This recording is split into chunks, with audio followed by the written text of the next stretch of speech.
Morning, everybody. We are waiting for some more to join, but we will make a start so we can keep to our timescales this morning.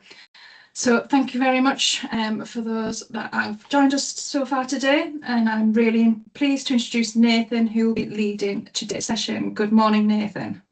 Good morning, Victoria. How are you doing today? Good, thank you very much. Happy Friday. So before we do get started, just a quick reminder that if you do have any questions come up as we go along, please feel free to pop them into the Q&A and we'll gather those up and answer them at the end of the webinar. We'll also be sharing a poll during the session, so do keep an eye on that popping up, and do please take a moment to join in with that. So what we'll be covering today is why supplier due diligence matters more than ever, some of the common risks schools can easily overlook, what should be reviewed before renewing contracts, the essential supplier checks and compliance areas to consider, and how to build a simple and repeatable review process. And also some practical tips and resources for yourselves. And then we will finish with that Q&A at the end. So without further ado, Nathan, I will hand it over to you. Thank you, Victoria. Yes. A bit odd weather this week, isn't it? A little bit of sunshine, a little bit of rain. I think we even had some hail the other day. I was going to just say that, Nathan. We actually had hail. It somewhat reminds me of procurement. You know, it's sort of some days are good, some days are not so good. But don't worry, folks. We have our strategic procurement umbrella to use, which will protect you from the extremes of both rain and also extreme heat as well. So that's where the analogy falls down. But yes, let's crack on. This is a subject close to my heart in procurement, and I had 25 years of doing procurement. This is one that often comes up and challenges folks. So if we go on to the next slide, Victoria, if that's all right. We're all going to have PTSD because I'm going to ask Victoria to next slide, please. So I won't call you Chris. All flashback. Right. Why does supplier due diligence matter? Supplier risk is increasing. Hey, folks, we live in a globalized world now.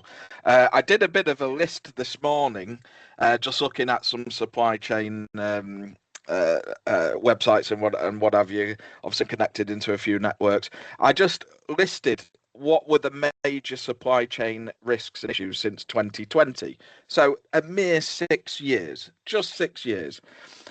At the top, pandemic disruption, factory shutdowns, transport restrictions, port congestion, sudden demand swings, toilet roll, disrupted global flow of goods, obviously lockdowns, interrupted production and logistics, etc. We all lived through that.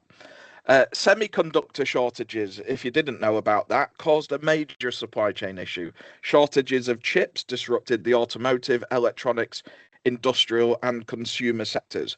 So if you were trying to get an MFD or photocopy, you may have noticed, or indeed any electronic device, you may have noticed prices going up, lead times getting longer.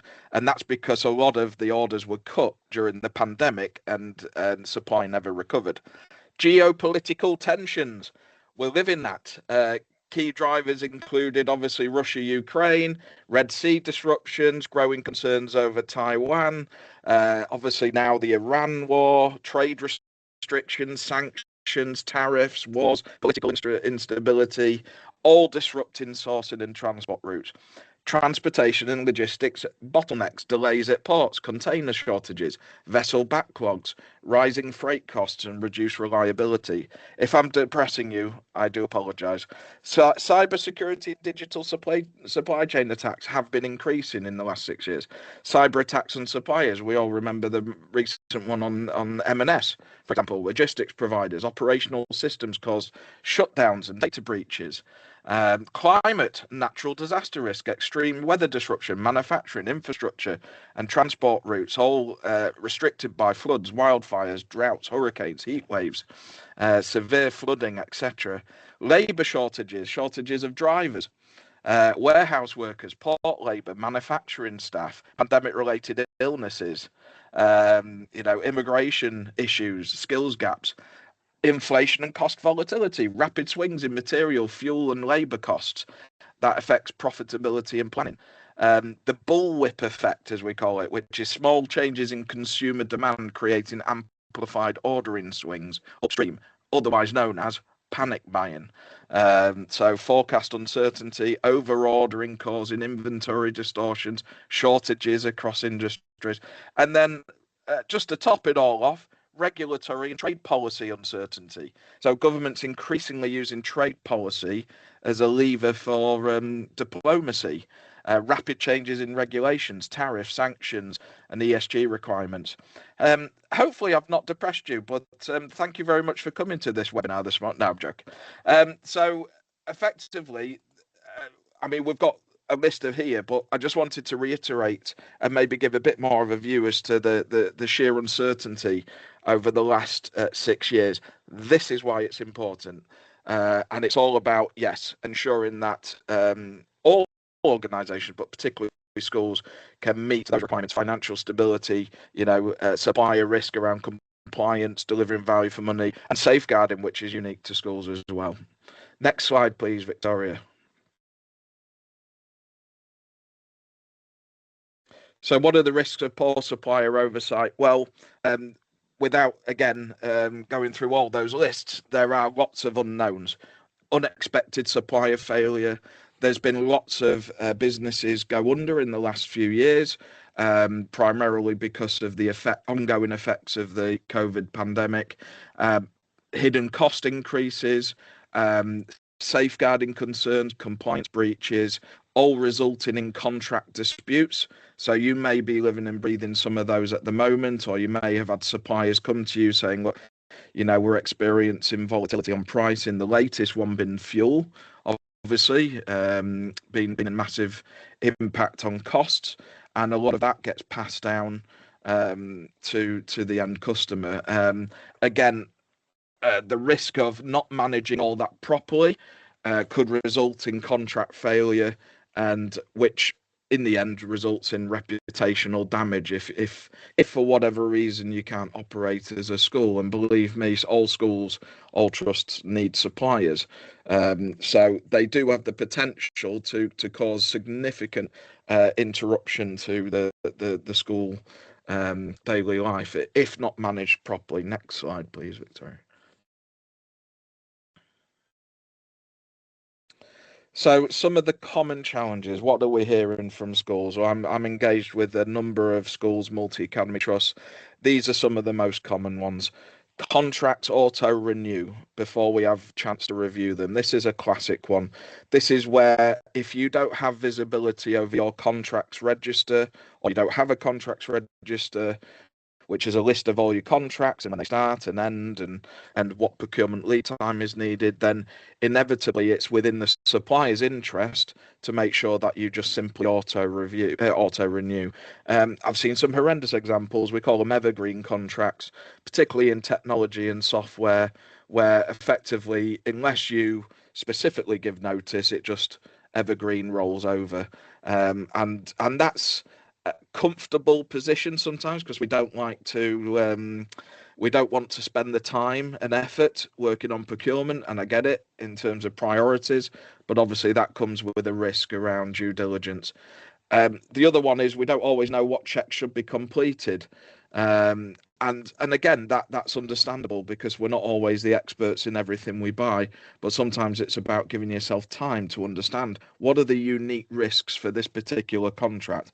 Okay, we've got contractors coming on site, so clearly there's health and safety, safeguarding, DBS, all of those. So again, it's not rocket science, it's just giving them the time to be able to assess the checks, and often it's related to what the risks are.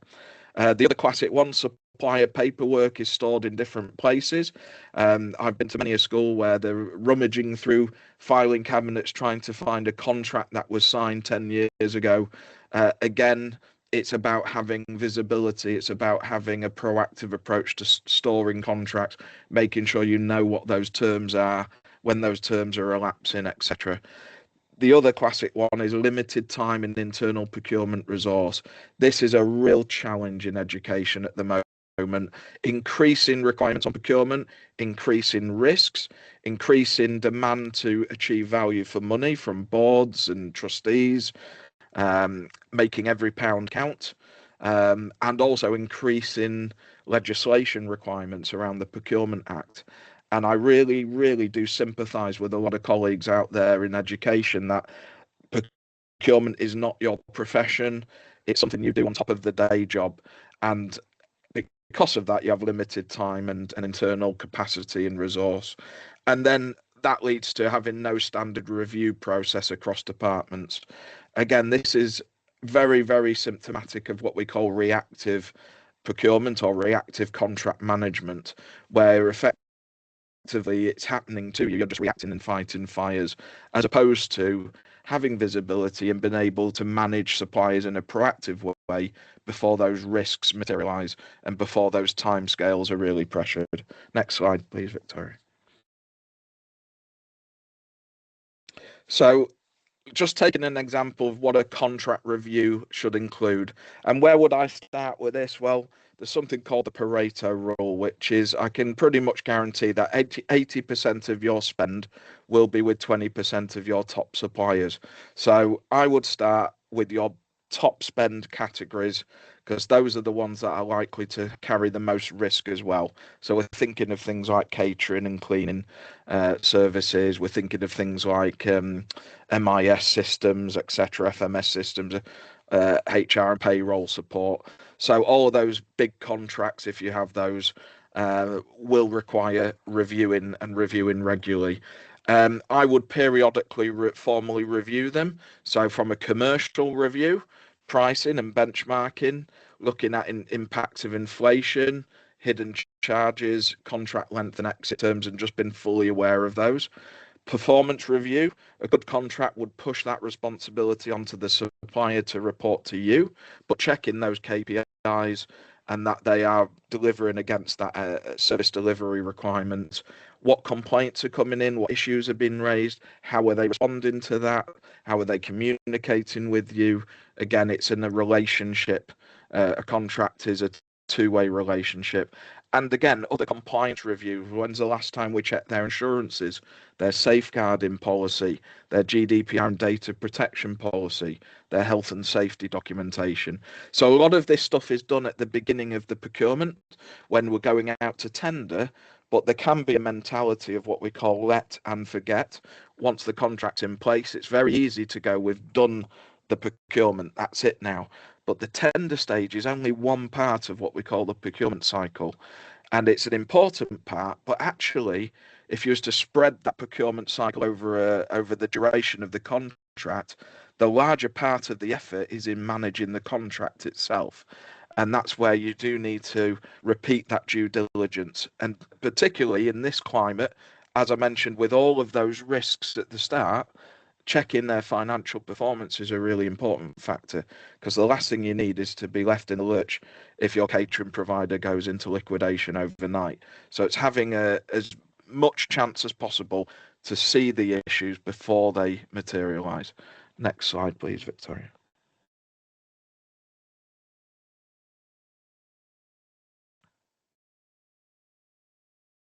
So there is a supply due diligence checklist.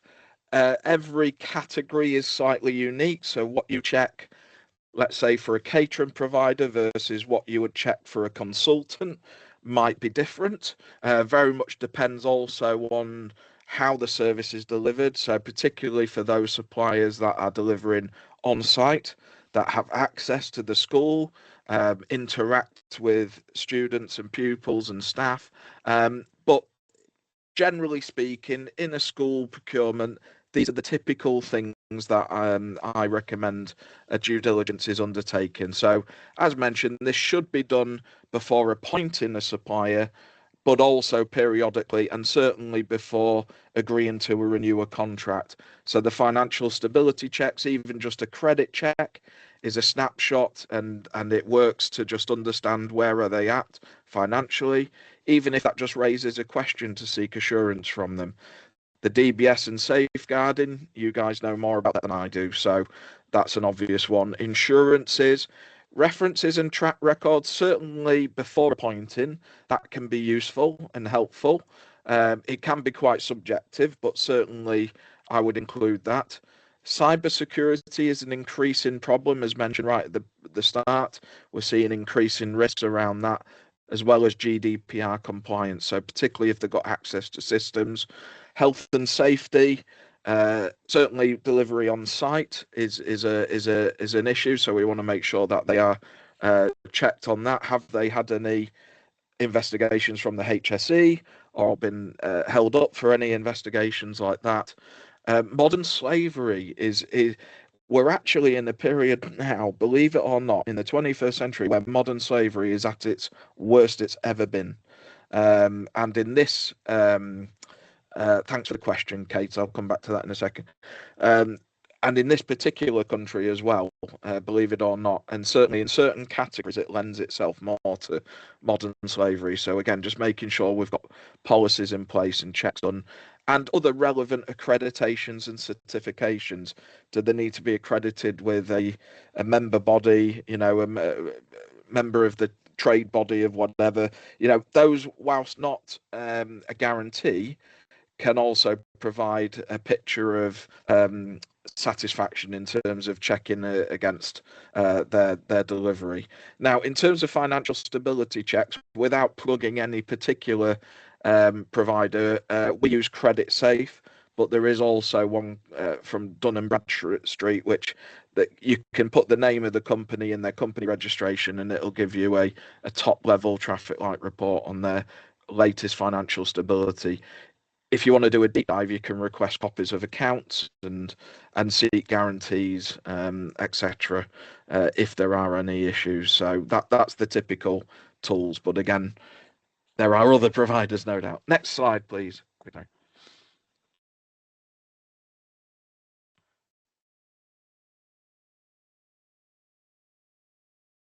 I think the slides are feeling a bit Friday, aren't they? They're a bit like, oh, okay, I'll change slide.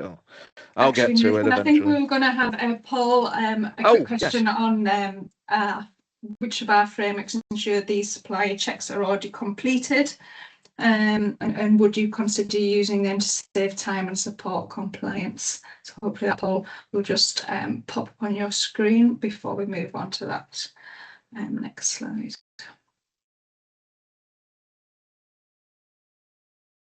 I'll just give a couple of minutes for you to think. Probably thinking, yeah, all of them actually. Mm-hmm. Or maybe you're thinking, yes, you need to look at those ones. Maybe they're on your procurement plan.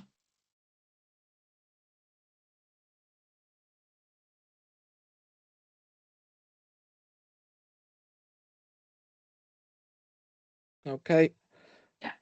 So we just mentioned around financial checks, so a little bit more around that. Why they matter. It can help identify things like cash flow concerns, insolvency risks, but also dependency on key contracts. And that's one that's often overlooked, particularly where you've got a small, medium enterprise who often deliver brilliant service. And, I'm a big advocate of supporting small business, but sometimes if a lot of their business is dependent upon one contract, that can present quite a significant risk to you if then they've successful with your procurement. So again, it's just been aware of that. And those financial reviews can give a warning sign before any further disruption occurs. And again, it's then having that conversation with the supplier, just an honest conversation to say, look, we've picked up this, we've had a bit of a red flag come up. Can you just talk us through it? Is there any risks? And actually, if there is a risk, you can make a call to say, well, this is an important contract for us. We might need to give notice, and therefore it gives you time to react as opposed to overnight gone, and that could be a significant issue. So this is particularly important for some of those key contracts where you've got quite a bit of dependency on suppliers. It's not easy to replace suppliers because of the procurement lead time, and the value of those procurements would certainly put it into the realms of requiring a formal tender. And obviously you've got compliance with the Procurement Act to consider. So you can't easily replace those overnight. Some supplies, if your stationery supplier was to go under, you could easily replace that with another stationery supplier pretty much the next day. But catering, that's a whole other thing. So again, a lot of this is common sense, but it's just sometimes worth reviewing and refreshing ourselves around, have we done some financial checks on our suppliers lately, and if we haven't, that would be a good place to start amongst other risks. Next slide, please, Victoria.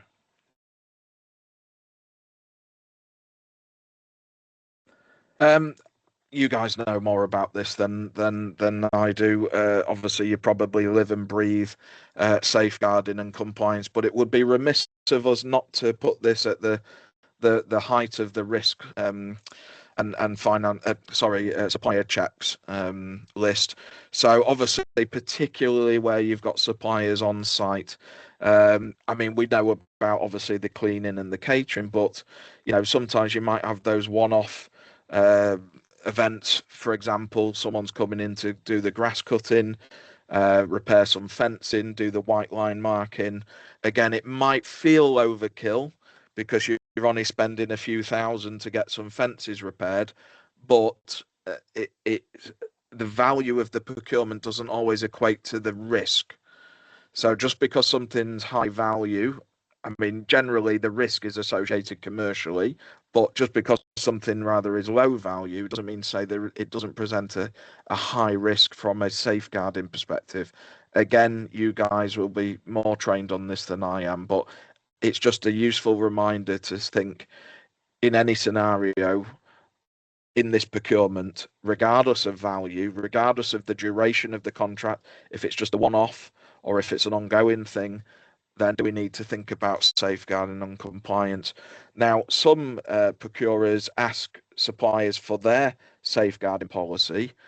I'm actually a fan of requiring suppliers to adopt your safeguarding policy, primarily because a school safeguarding policy will more than likely be best practice.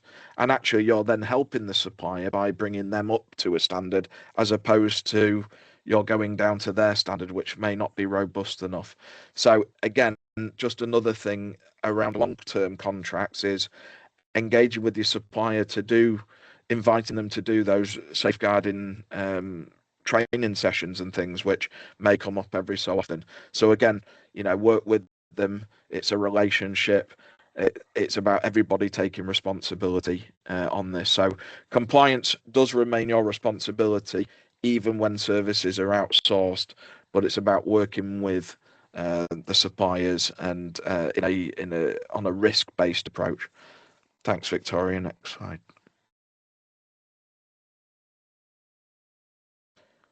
So what's some good practice around contract renewal? So we mentioned earlier on that one of the challenges is auto renewals or rollovers of contract. And I mentioned around the risk of what we call evergreen contracts, where they just continue to roll and roll and roll. And sometimes that's helpful because we don't have to deal with it. And procurement's a headache. I get it, a bit like the weather at the moment. It's a bit unpredictable. We don't really want to deal with the rain and all that, but certainly there is some good practice around what do we do around contract renewal. A lot comes down to understanding the value and the risk, which I mentioned. So the value and the risk will determine what appropriate procedure. Now, this isn't a training session or a webinar around the Procurement Act. We do those. More than happy for you to join and jump on those. Victoria will talk about those later. But typically speaking, for a reasonably high value, above threshold procurement, you need to be giving yourself at least 6, preferably 12 months procurement lead time. That enables you to review the performance, and effectively it's things like, well, what works well, what doesn't work well about that contract, what would we improve next time? It's about benchmarking pricing, which often happens during the tender anyway. It's about assessing market alternatives, but also undertaking that all-important risk analysis to look at, okay, what are the risks going forward? You know, have we identified those risks and have we accounted for those risks in the re-procurement?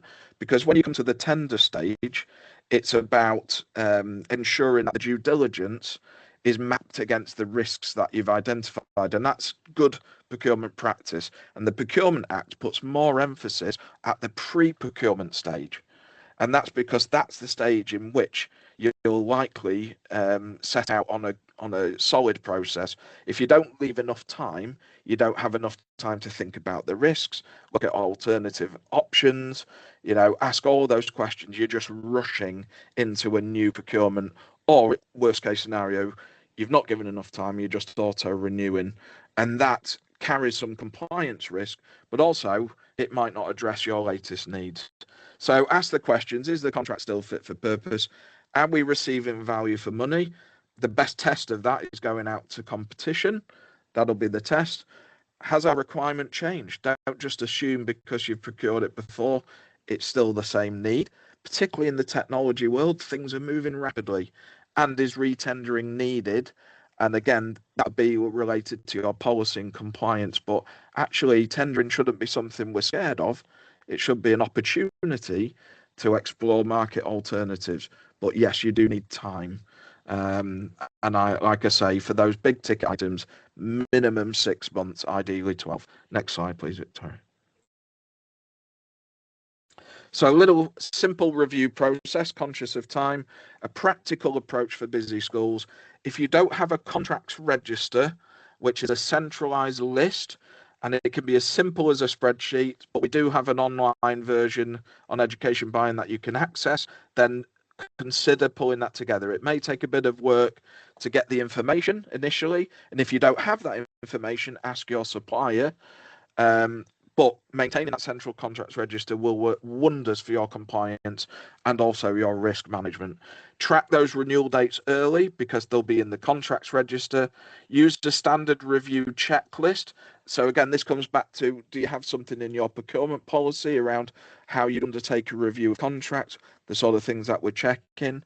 Who is the owner of that contract and who is assigned to that? Who needs to take a lead on that procurement? Now, I appreciate not many of you will have a full-time procurement person. So again, it's about ensuring that someone's got responsibility.